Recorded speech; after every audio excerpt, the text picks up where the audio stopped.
to another episode of The Partial Historians. I am one of your hosts, Dr. Rad.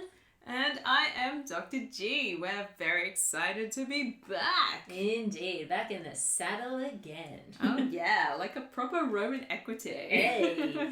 So we are currently tracing the journey of Rome from the founding of the city. And we are moving about as fast as your average garden snail. As fast as the Romans. Nay, faster, because sometimes we get through a whole year in one episode. I know. We revel in the details, listeners. We revel in the details. We see a huge pile of details and we throw ourselves into them and we roll around. It's tough. I mean, that's the historian way, I think. Yeah, So, exactly, yeah. Where are we exactly up to? I think we need maybe a minute or so of orientation to get ourselves back into the groove. I know, it feels like a long time since we last recorded an episode. I'm going to blame that on the current situation. Wink, wink. We are still living, at the time of recording, in the time of COVID-19. Exactly. That is your historical marker for future reference. Yeah. I mean, I know we're not supposed to say those sorts of things because then people know forever that this is when we were recording, but it's a pretty significant moment in world history, so I feel like everyone listening to this for like the next 50 years will remember this time in history, yeah. Okay, so, as usual, Dr. G, there's been some tensions, both internal and external. I mean, that's really what this decade of the 450s is all about, I have decided. We're often talking about the law against the law, the law about the laws, sorry, not the law against the laws. That would be weird. And so that causes a lot of the internal tension. But of course, Rome is not this great superpower at this point in time. And so it's also got to deal with, the bitty fighting that goes on in its borders and in other regions. Yeah, it's trying to establish its position in the pecking order of Italian towns, of which they are one. Yeah. And they're surrounded by other peoples who are speaking slightly different dialects and languages, and with significantly different legacies to their own at this point. So even though there are some similarities between a lot of these, what are sort of functional city-states at this stage, there's a lot of jostling and backwards and forwards, which definitely. we're getting a lot of this decade. Definitely. And it's kind of like a vicious circle in that when the Romans need to go into battle for some reason, that means that they have to hold a levy, which usually sparks some resentment or some problems because people are feeling like they don't want to serve if their interests aren't being looked after, apparently, in terms of the domestic situation. And so we've kind of been trapped in this cycle, which, I mean, there are variations, but that's roughly what we've been tracking over for the past few episodes. Yeah, and certainly from our narrative sources, Livy and Dionysius of Halicarnassus are really focusing in on this rivalry between the patricians, which are considered to be these elite figures, and the plebeians, who are the soldiers doing the fighting, essentially, but also like your person on the street, going about doing physical labor and things like that. So the glue that holds society together, essentially. Yeah. And in being in the 450s, as we currently are, we're building up to what has often been seen as a pretty significant moment in Rome's history, but definitely in the story between the patricians and the plebeians, whether rightly or wrongly. Oh, foreshadowing. But we're not quite there yet. But that's why I feel like in the 450s we're definitely keep harking back to this law about the laws and the continuing issues that poses on a domestic front. Oh, well, you're going to be in for a treat this episode because that falls off the agenda big time. Excellent. Tell me, what is Dionysius up to? Because I know that poor Dr. G has had pages and pages to read, whereas I have had very little as usual. So much reading. God bless me. So it's very exciting. So, I mean, as a sort of a quick lead into this, we've just dealt with sort of 457, and this is the fallout after the dictatorship of Cincinnatus. Yes. And in 457, they decided to increase the number of tribunes of the plebs. That's true. From about 5 to about 10. Ooh, so it was like, so now there's more of these dudes, but it was very important that the old ones didn't serve in the next year. So you get a fresh crop of 10 new tribunes. We don't know who any of these characters are, but boy are they excited to be around. So it's now 456 BCE, and our consuls are Marcus Valerius, Maximus Laetuca, who was quaestor in 458 apparently. Nice. And prosecuted the tribunes as false witnesses, so... Very nice. That guy. Yep. And Spurius Virginius. Now this feels like a familiar name. Yes. Yeah. Yes, well, his dad was consul in 494. Yes. Yeah, yes. so we're starting to see the generational legacies starting to play out and families building their reputation. Yeah, like his extended name is unpronounceable. Tricostus Caeliomontanus. I'm just going to call him Hannah Montana. I believe it looks like this means that his family is from the Caelian Mount. That may be so, but nonetheless, what a mouthful. It is, and that's how he likes to be known. Yeah.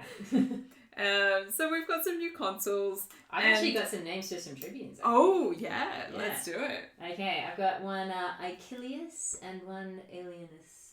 Ooh. Yeah.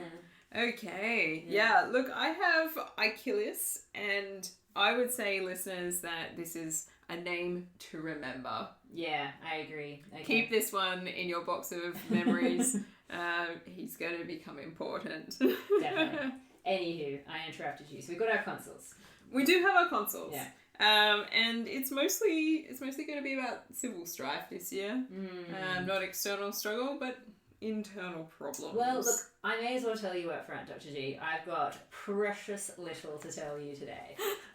So I know that some of the issues are outside of human control, in the sense that, according to Livy, there is some hardship because there is a shortage in the corn supply because there is too much rain. Too much rain? Yeah, caused some crop damage, apparently. Yes. And there is one other thing I can tell you, but only one other thing I can tell you. And I think it has something to do with why you were getting excited about Achilles. So I'm going to save that. Okay, all right. In my pocket for later. Oh, okay. Yeah. Of the things, we'll save the second. Okay, so we've got the tribunes. There's 10 of them. Achilles is the only one that I get a name for this year. And he immediately does what I would call a policy pivot. Okay. Because the tribunes, up until now, there've been 5 of them, and they've been very focused on the law about the laws. Definitely. They really want this transparency. Yeah. Like, you got to make the law code obvious. Now, Achilles, he's a new tribune, fresh crop. There's now 10 of them. He's very excited. He's like, guys, what about land allotment? Yes, this is my other detail. Yes. Okay, good. We're on the same page. So this is shifting back to a policy objective that the tribunes seem to have had for about 30 years at this point. Yeah. But really fell by the wayside in recent years as we had a rotation of tribunes who continued to hold the position of the tribunicianship year on year as they really pushed for this law about the laws. Yeah.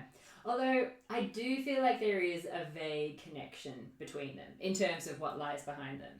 And that is, of course, I mean, this is why the tribunes are spearheading these sorts of things. It obviously is about the well-being of the plebs in terms of they need, I mean, one of the pressing issues that we see bubble up every now and then is the question of debt bondage or financial hardships, which are falling, obviously, disproportionately on the plebs. I mean, patrician, debt bondage. That make me laugh. So obviously, land, particularly in a society like this at this point in time, is crucial to that financial well-being. And the law about the laws is obviously making sure that whatever decisions are being made are transparent and as you say, that there's access to knowledge about what is happening. It's all in like a centralized place, blah, blah, blah. So I feel like there's that thread of the well-being of the plebs being at the heart of these issues. Yeah, the body politic and how does it function, and can a body politic function if it doesn't understand its own legislation? Yeah, exactly, Yeah, and the tribunes are really pursuing a lot of this because they need to be able to have a clear point for their own mandates as well. So if the plebeians are educated, it increases the capacity of the tribunes as magistrates to really argue for particular things because people have a knowledge behind them and understand why they're arguing for them. Yeah. They can see the benefit to themselves through their own education. Yeah. It's all coming back to education. So important. So important. Not to be done remotely, apparently. Anyway, so Achilles is like, let's do a new thing. He's really interested in getting the Aventine divided amongst the plebeians for the building of houses. Ah, yes, this is my other detail. There you go. You've got it out of me. You've winkled it out of me. We're already 10 minutes in. Yeah. Well, as I said, unfortunately, Livy is bizarrely brief at this point in time. So the Aventine is one of the famous hills of Rome, of the 7 that are famous. And there are definitely more than 7. It just depends on what time and place we're thinking about. Yeah. They're the famous ones, though. Yeah. Yes. Yeah, so really all Livy tells me is that there is a law passed that opens the Aventine up to settlement, but something tells me that Dionysius tells you exactly how that happens. Not only does he tell me how that happens, but the whole thing is steeped in controversy. Okay.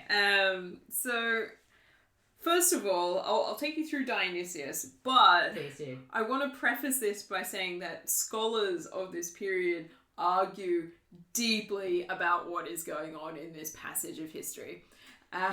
When is that not the case, Dr. James? Look, I mean, often it is the case, Yeah. but this in particular, and there are a couple of details that start to stick out as you go through where you're like, wait a minute, even I, as a late Republican historian, have some questions about this early Republican history. Yes. So he gets up and he's like, yeah, let's have the Aventine. Let's have it for the plebeians. Public land, everybody. The Aga Publicus. Yeah. I want some of that. So he goes to the consuls and to the Senate, and he's like, let's have a preliminary vote on this. The consuls keep putting it off. Mm-hmm. They're like, nah, don't worry about it. Let's see what the year holds. You never know, we might have to do a levy. Classic consul stalling technique. Yeah. Achilles is not happy with this. He's like, I'm being fobbed off. He sends his attendant. Now, this is the first time in my understanding of reading this source material that the attendants of the tribunes have been mentioned. Yeah. But they do have them. They could be any kind of servant figure, so they could be free. They might be a slave. Okay. It's hard to know. These kinds of attendants are also the people that could be co-opted into being lictors, if you had that kind of magistracy. Yes. Anyway, so he sends one of his attendants, and he sends those to the consuls and orders that they should follow him, that is the attendant, to the office of the tribunes and call together the Senate. So Achilles has delegated ordering the consuls around to his attendant. I was gonna say that's ballsy. Yeah. Attend me. Yes. And they're like, who's that guy? So the consuls are like, lictors, drive away that man. Not interested in what that soda. Lictors, attack, a V formation. Be like, I don't know if you can ask me to do that. Drive him off. This does not impress the tribunes at all. No. They then have the lictor seized. Oh, okay. Yeah. He's using their classic. Honestly, you could tell the history of this like they're X-Men. Yeah. That my power is that I am untouchable. I can touch you, but you can't touch me. Just crying out for its own version of like Dungeons and Dragons or something. Yeah.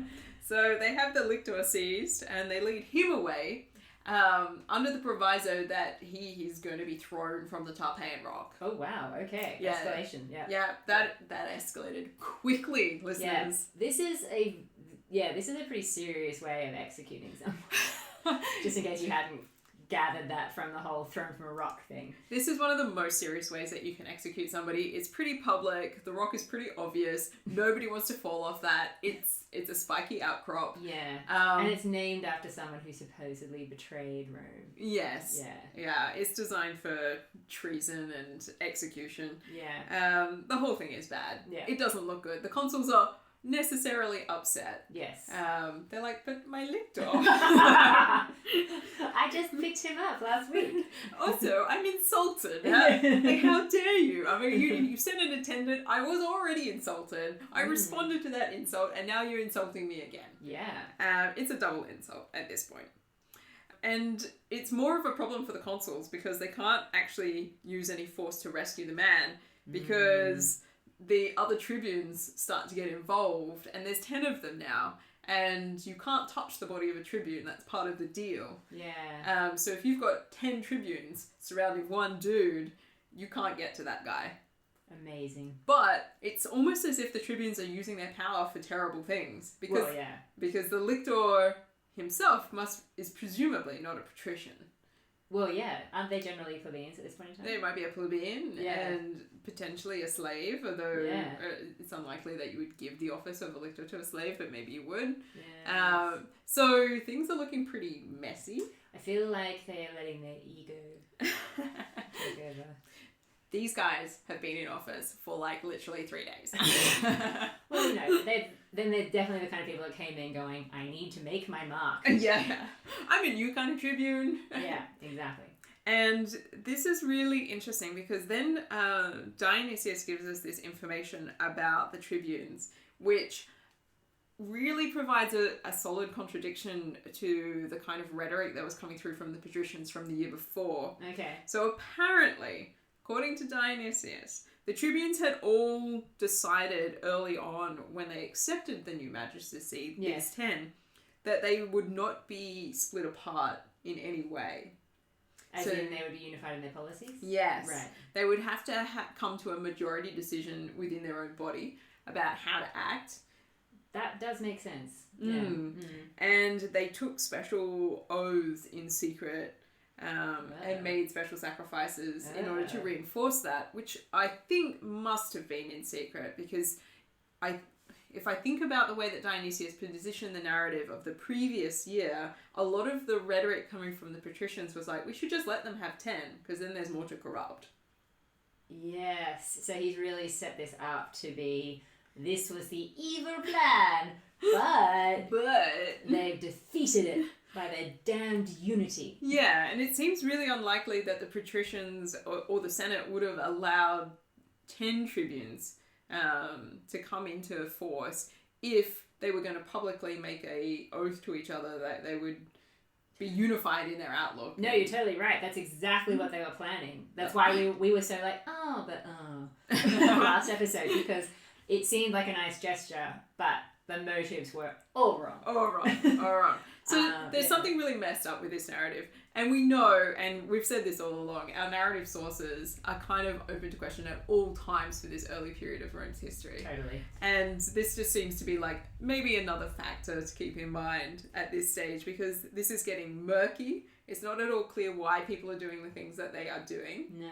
But it does make sense to me that this is the kind of stuff that's happening because one of the big issues with our sources is that they are so late that, and even the sources that they were relying on were written well after these events had happened. And we don't really know what those sources said, but we know that they existed. That's about it.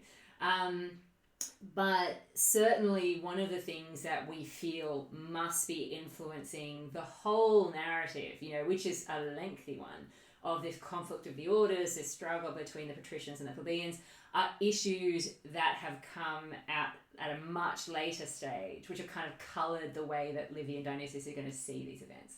So all the stuff that happens with land allotment and the Gracchi, in the sort of mid to late Republic, all of that is going to be very much framing the way that Livy and Dionysius set up the plebeian-patrician conflict. So yeah, it's feeling a little like one of those moments where I'm like, danger, Will Robinson, danger. Are we getting a parallel narrative that's harking back to a later period of Roman history? Anything around land allotment, I start to get a little twitchy.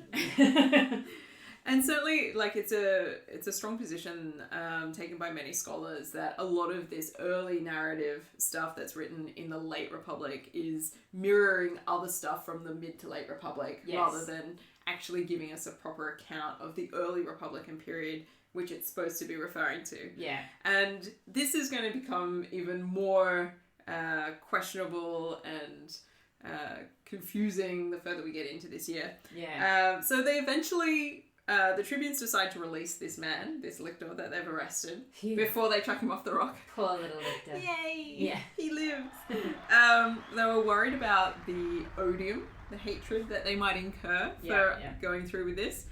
Fair enough. Some of the older senators start to weigh in, being like, could you possibly not throw this lictor off a rock? This seems to be going a little bit too far. Surely we could chat. I love it. Don't do it. Yeah.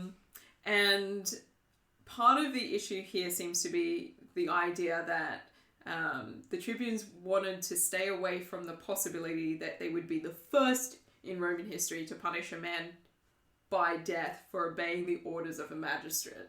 Yeah. I mean, I do feel like that lictor is caught up in a situation that really doesn't merit his death. Yes. Yeah. Yes. Yeah. So he has been a pawn in a bigger game. Precisely, yeah. And he's sort of just got to, like, you know, peed his pants on the way to the Tarpeian Rock surrounded by all these Tribunes and then being let go and being like, and then spent the next 2 months in therapy. Poor lictor. So anyway, after this, the Senate does agree to meet, and the consuls are like, sure. You talked me into it. You twisted my arm and the lictor's arm. Yeah. And the Tribunes and the consuls are there. So the Tribunes are allowed into this meeting. The consuls accuse the Tribunes of heinous behaviour, say that they've been terrible. And Achilles then gets to speak as well, and he attempts to justify the Tribunes' actions. He's like, look, there was resentment at play against the lictor. You know, he talks about the sacred laws that don't permit a magistrate or a private citizen to offer opposition to a tribune. And he's like, right. Yeah, you should have just given way. Yeah. We asked you to come to this meeting. You shouldn't have fobbed us off. Yeah, but still, you know, there's etiquette and there's... Yeah. He's like, I was just trying to convene the Senate, just trying to have a chat. All you had to do was agree. Just wanted to get together, guys. Yeah. And look, we're here now, which is nice, but, you know, this could have been done a lot faster, let's face it. Yeah. Didn't have to go this way. And then he's like, so, the topic that I really wanted to talk about, since we're all here, is this reallotment of the land. And the Senate are like, we are so in a good mood to talk about this. Well, yeah. You caught us at the right time. We're feeling generous. The Senate's like, The collective groaning being like, oh, here we go. And he's like, look, you know, it's the general trouble that we all know about. You know, there's a whole bunch of public land and you guys are sitting on it. And all we're saying is that it just needs to be reassessed and allotted out. Yeah. And this gets really quite interesting at this point, and I will probably just read from Dionysius because the details are important. Yeah. So after answering these accusations, he proceeded to introduce his law concerning the hill. It was to this effect. All the parcels of land held by private citizens, if justly acquired, should remain in the possession of the owners. But such parcels as had been taken by force or fraud by any persons and built upon should be turned over to the populace, and the present occupants reimbursed for their expenditures according to the appraisal of the arbitrators. All the remainder, belonging to the public, the populace should receive free of cost and divide up amongst themselves. So there are 3 levels to this law. Yeah. And this law ends up getting known by the name of the Lex Aequilia de Aventino Publicando. Yes, I did come across that name when I was doing some reading. Most scholars are very unhappy about that. Yeah. So there's a quite a bit to unpick here. I'm guessing that a lot of the land deserves to be handed back to the public. Because, I mean, part of the problem seems to be that, I mean, what does the Aventine really mean in this period of Roman history? And we're not sure that it necessarily means that much. This seems to be a huge post-late Republican onwards retrojection into what is the Aventine. Right. And trying to establish its history. Okay. Our archaeological reference points for what's going on in the Aventine don't suggest that it ever becomes like this huge haven for just plebeians. It's always a mixed use. Oh, sure. Site. Yeah, absolutely. Yeah. So there's well, just because you're plebeian does not mean you're a good person. Just because you're plebeian doesn't mean you're poor. Well, I actually feel like I particularly remember the Aventine when it was first acquired. Like, didn't they set up a jail there once upon a time? Anyway, I remember it because it always reminds me of that Bedknobs and Broomstick song. Aventine, Aventine. Anyway. And the Romans dancing. Yeah, exactly. Yeah. I see them in their togas being like, jazz hands. Jazz hands, guys. Now circle. It's Rome. It's ancient Rome. We're looking down at the city itself. This is a great view. So we've got this situation where it's like the law itself seems quite complicated. Okay. And scholarship from sort of like within the last sort of 5 years has really delved into this idea of what does it really mean to have a law of this kind of complexity at this time in history? Because, spoiler alert, listeners, we're almost at the 12 tables. Which is the big one. Which is the big one. As the Roman law is concerned, that's the mother. That is, that's the payload. Yeah. But those laws are composed in a very particular type of Latin. Right. Yeah. And the kind of clauses that Dionysius is giving us here, some scholars would argue, are way more complicated for the level of Latin and the style of Latin that is at play in this early Republican period. Interesting. But, and this is not like a counterpoint, this is just something I'm throwing in. What we do know of the 12 tables, which aren't complete, of course, is that it's very bound up with this idea of private property. So it doesn't surprise me that there is a law like this which is very concerned with, who owns what and who's allowed to be where and that kind of thing. Yeah, this seems to be the right kind of law. Yeah, for this period. Yeah. For this period. Yeah. And it shouldn't surprise any of us at this point because this has been like a 30-year plus agenda on public land redistribution. But let's face it, I mean, as we've just pointed out, this is an agrarian society, and so land is always going to be important. But yeah, anyway. Yeah, it is important, and who gets to have it and how they get to use it is leading to a lot of conflict. Yeah. Particularly as we've seen over the last sort of like 10 years or so, Rome's been in almost sort of continuous warfare with its neighbours. Absolutely. But there's been a lot of land acquisition. But there has not been any clarity about the distribution of lands acquired. No. Not apart from, the occasional, we're forcing people to go and live in a colony that kind of far away by our standards. Welcome to Antioch. Yeah, exactly, yeah. You guys have to sit here so that no one else takes the spot. Yeah, and so we've got what appears to be like growing complexity. And if the Aventine is involved in the way that Dionysius is suggesting it might be here, then the problem lies really close to home as well as further afield. It's not just about lands acquired, because the Aventine is definitely Rome. Yes. It is part of the city. Yeah, definitely. Yeah. And so this is an issue that's affecting Rome domestically and beyond its own sort of boundaries as well. So, weirdly, perhaps, the Senate agrees to this redistribution of the Aventine. Maybe the whole lictor thing really shook them. We should throw people off the floor often. It's really helping our agenda. Yeah. Exactly. The threats of violence. It's really raised our profile. It will perhaps come as no surprise to you that Gaius Claudius is the senator who opposes the law.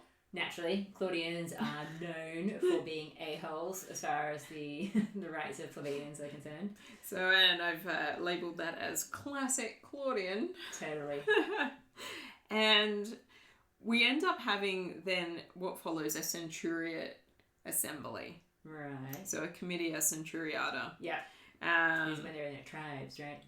This is in their tribes. Yeah. So eligible citizens are organised into military groups, essentially. Yeah. So this used to be tribal, but there's like some sort of hazy ground where that becomes like military tribal things. They meet on the Campus Martius. This is just like a recap on the committee at this point. There is a timocratic structure. I'm very impressed with myself for that one. Yeah, possession of property required. Indeed. Well, that's just it. I mean, that's where the military stuff comes in, isn't it? It's like what you can afford to pay for in terms of your own equipment. Yeah. So, can you afford a horse? No. Yeah. Bottom of the pile. But importantly, this means that the people who have land get to vote before the people who don't have land on Exactly. a law about land. Yes. It's all about land and wealth, isn't it? So it's a bit of an unequal, balanced It's completely unequal situation. But nevertheless, this passes. And this is also leads into another fascinating detail from Dionysius of Halicarnassus, because you don't get these often either. Okay. But he does say that not only is the law ratified, but it is inscribed on a column of bronze, which is set up on the Aventine. Wow. And seems to be located in the sanctuary of Diana. Interesting. Yes. Okay, a column of bronze. A column of bronze. Yeah, and I'm fascinated by this detail because it suggests or it implies that there is a piece of epigraphic evidence that may have been outstanding. He doesn't say that he saw it. Yeah. That's important. I was going to say, I don't suppose you're going to tell me that we've found said column. Oh, I looked. No, we haven't. Getting excited for a second. No, I was very excited about the possibility. Maybe we found this, but of course we haven't. I would be expecting maybe like a tablet, you know, like an inscription on a wall or something. But yeah, a column of bronze. A column of bronze. Yeah. Stands out. Yeah. Looks good. No, we don't have any agrarian laws in inscriptions until much later. So unfortunately we can't confirm whether that was a thing or not. But this is a moment where Dionysius at least suggests that there's the possibility that there might have been some other evidence that he was relying on for this account. Gotcha, yeah. I find it so bizarre that Livy has given me so little on this event. But as you say, maybe it's because it lacks some of the drama in the terms that the law is passed. Yeah, and I think potentially this gives us some insight into the differences between how later historians see value in certain material, whereas historians closer to the events maybe do not. Yeah. Because this passage from Dionysius gets a lot of scholarly attention. Right. And there's some good reasons why, like the name of the law is weird. The fact that he makes reference to there being a bronze column, and the fact that the law seems complicated, but people feel like it must be related to a later narrative of Roman history rather than the period that we're actually in. There's lots of room to debate around it, and scholars have really latched onto it. But Livy doesn't care. He's like, this is a small stepping stone in a much larger story, and I'm getting to the good stuff, friends. Livy is just dying to get to the 12 tables. He's like, this law is just a stepping stone. Whereas Dionysius he has spent a little bit of time on it. Although, to be fair, not as much time on this as he will spend on other things that scholars later on care less about. Yeah. Well, and the way that Livy's account is sort of set up is that the next couple of years are really truncated, and the events just kind of bleed into each other a little bit. More than usual. Like, I joke about Livy being brief, but this is on another level. So it is interesting that he sees these years as being very, things he can just sort of travel through quite quickly. But I think it's because he is aware that the 12 tables are coming. Yeah. So I think for me that kind of wraps up 456. I wish I could say I had something to add, but I really don't. Although, hey, I did notice you didn't mention a shortage in the corn supply. There's no mention of any shortage in the corn supply. Yes. So Livy triumphs in some minor detail. He does. All right, so that means that we are wrapping up our episode, and we are getting to the partial pick. I have forgotten my sound effect for today, so Dr. G has obliged filling in for Igor. I mean, sound effect, what? Igor. I meant Igor. I left him at home. Yeah, he's in isolation too. So we have a few categories to rate the Romans by. Let us start with military clout. There is absolutely nothing, so that's a 0. Oofed. Yeah, I agree. 0. He's not gonna. I can already tell this is not gonna be a good year. Diplomacy. Okay, well, I'm not sure if throwing someone off a cliff is diplomatic. What if I get the law passed by threatening to kill a lictor?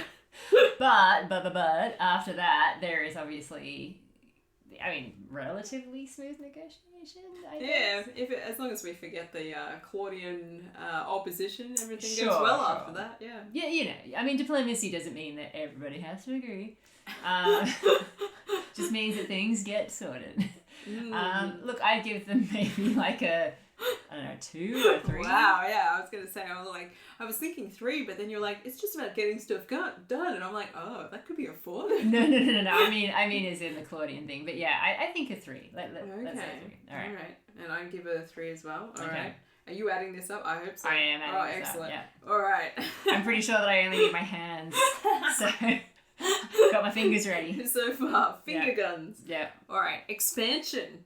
There is none. So once again, my fingers remain on one hand. All right. And then hiatus. Oh, it's a tough one. I don't feel like there's really a lot of that on display. Yeah, I don't know that any of this could really classify. I mean, sure, there's some ballsy moves happening, but I think that they could all be more manly, couldn't they? We're just about more than that. So yeah, I don't think just generally being ballsy and taking some risks and gambles, mostly with the life of a lictor, I don't think that counts. All right. Well, before you weigh in on the citizen score, the thing I need to tell you is that the law gets passed, and Dionysius tells us that the rest of the year is just taken up with the redistribution of the Aventine and people building homes. Okay. Are you saying this because of hiatus or because of the citizen score? I'm saying that it might be worth factoring in when you think about how much you want to offer to the citizen score. Oh, okay. Good. Well, look, that sounds actually amazing. I think that's got to be up there. I mean, I would say like maybe a 7. You could get a house, guys. Well, kind of, yeah. I mean, actually having any sort of win, regardless of the backstory, that's pretty impressive. So yeah, I'd be going like a 7. All right. Yeah. Look, for me, I feel like this is like an 8 or a 9 because I feel like this is the first time in a long time we've had any kind of win. Let's go 8. I think we could go 8. 8. Which means that we have a grand total out of a possible 50 golden eagles of 11. That's right. It's 11 golden eagles for you, Rome. Congratulations. I swear the citizens did really well this year. That's probably one of the highest citizen scores I think we've ever had. I mean, I'd have to check, but I feel like it is not often we go over 5 for a citizen score. So you know what?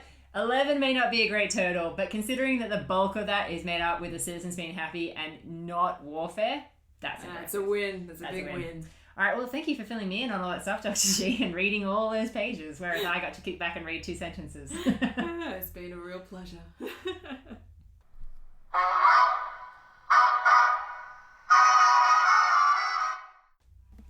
Hello, dear listeners. It's Dr. G here.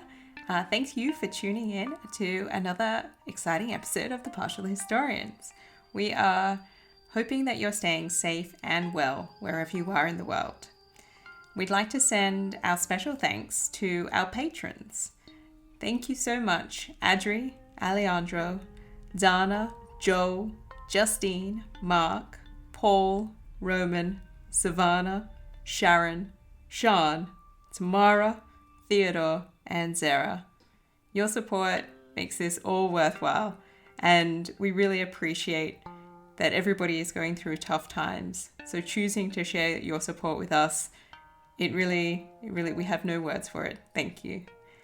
If you're interested in keeping in touch with the Partial Historians wherever we are, you can check out our website, partialhistorians.com, and we're also active on social media, Twitter, Facebook, and Instagram. All the best.